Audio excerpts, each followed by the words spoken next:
Victor Lustig was a master of deception. So skilled, he once sold the Eiffel Tower to a scrap metal dealer. He didn't own the Eiffel Tower. The French government did. Yet Lustig convinced not one, but two men to buy it from him. This wasn't a small-time scam. It was the boldest real estate con in history. Most con artists stick to fake watches or rigged card games.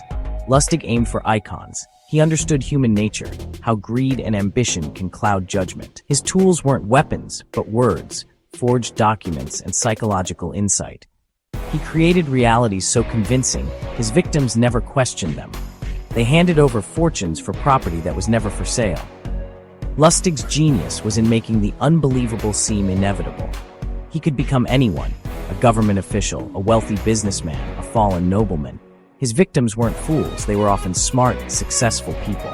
But Lustig outsmarted them, finding and exploiting their weaknesses. The Eiffel Tower sale remains his most legendary act. It's a masterclass in audacity and manipulation. Lustig's story isn't just a curious anecdote, it's a lesson in the art of the con. He didn't need violence, his confidence and charm were his weapons.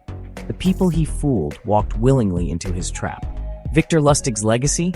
He made the impossible possible. Twice. The man who sold the Eiffel Tower stands as one of history's greatest con artists. Victor Lustig was born Robert Miller in 1890 in the Austro-Hungarian Empire. Gifted with intelligence and fluent in 5 languages, he was drawn to the thrill of the grift. He began his criminal career on transatlantic ocean liners, targeting wealthy travelers. Disguised as a count or producer, he charmed his way into their trust. His signature scam, the Romanian money box, a device he claimed could print perfect $100 bills. He demonstrated, then vanish with the buyer's cash before the trick was discovered. Lustig learned to read people, build trust, and create irresistible narratives. He developed his own 10 commandments for con artists, rules about listening, patience, and letting others reveal themselves first. His success wasn't about fast talking, but making victims feel in control. Impeccably dressed and always confident, he became known as the Count. His reputation grew as he moved from ships to the cities of Europe and America. Each con was bigger than the last, leading him to his most daring scheme, selling a Parisian landmark. Lustig's ambition and skill set him apart from ordinary criminals. He was always searching for the next, grander opportunity. A ghost real estate scam is simple: sell property you don't own, or that doesn't exist. The con artist forges documents, invents a backstory, and impersonates officials. Victims pay for something they'll never possess. The key is legitimacy, convincing documents, urgent stories, and a sense of exclusivity. Scammers target those blinded by greed or the promise of a once-in-a-lifetime deal. The offer is always too good to resist, clouding judgment and silencing doubts. Victor Lustig perfected this scam, but on a grand scale. Instead of a house, he chose the Eiffel Tower. The bigger the lie, the more believable it seemed. No one expected someone to try selling a national monument. That audacity was Lustig's secret weapon. He made the impossible seem plausible, and that's why his victims never saw the scam coming. In 1925, Lustig read a newspaper article about the Eiffel Tower's costly upkeep. The city was struggling to maintain it. Some even suggested tearing it down. For Lustig, this was the perfect setup for a con. He decided to sell the Eiffel Tower for scrap metal. The story was believable. The tower was old, expensive, and controversial. Lustig forged government documents and had official stationery printed. He researched Paris's top scrap metal dealers, looking for ambitious, insecure men. He invited 5 of them to a confidential meeting at the Hôtel de Crillon. The letters, typed on fake government stationery, hinted at a major, secret contract. The secrecy made the deal feel exclusive and discouraged the dealers from talking to anyone else. Lustig was creating an illusion of authority and urgency. By making the meeting seem secret and important, he made his targets feel special. The trap was set. Secrecy would keep them from checking with real officials. Lustig's preparations were meticulous. He was ready to play the role of a high-ranking government official. The stage was Paris, the prize was the Eiffel Tower, and the audience was 5 eager businessmen. Every detail was designed to make the scam irresistible. The dealers had no idea they were about to become part of history's boldest con. Lustig's confidence and planning were about to pay off. The next act, the sale itself.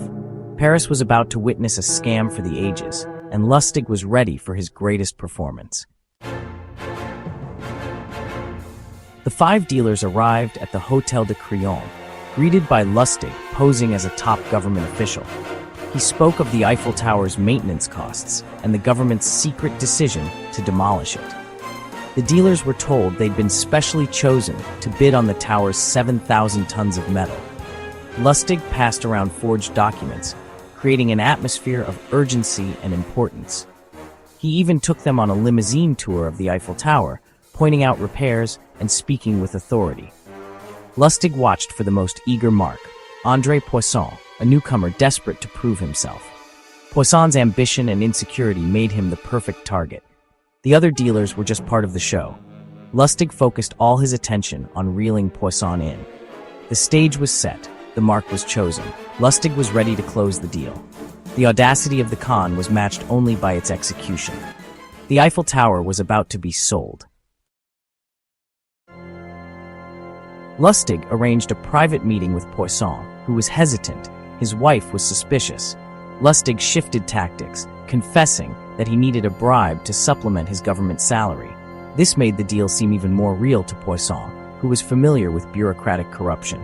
Reassured, Poisson paid Lustig a hefty bribe and the full price for the Eiffel Tower's scrap rights. With a suitcase full of cash, Lustig and his partner Dan Collins fled to Vienna.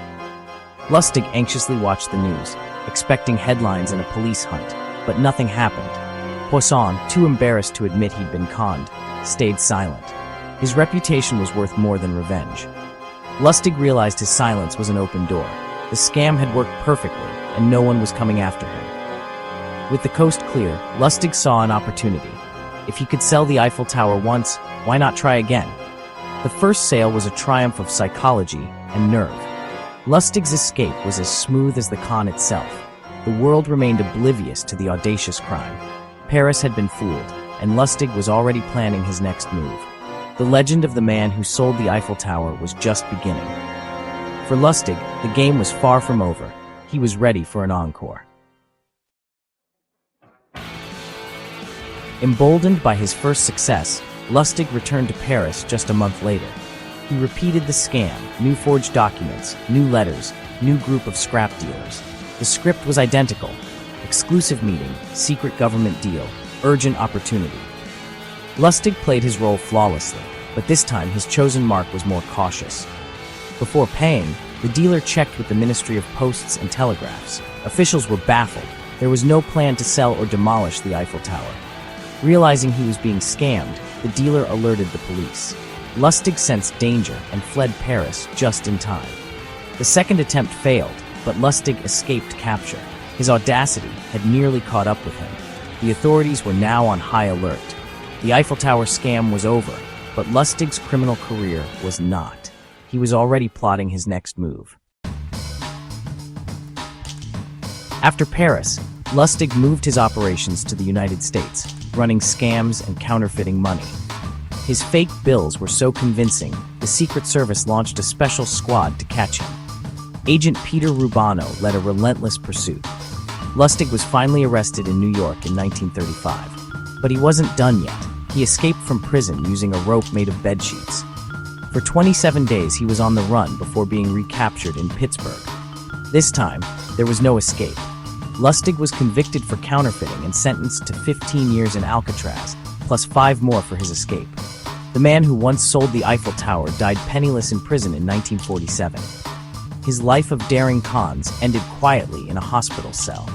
From Parisian hotels to Alcatraz, Lustig's story was one of audacity and downfall. He fooled the world, but couldn't outrun fate.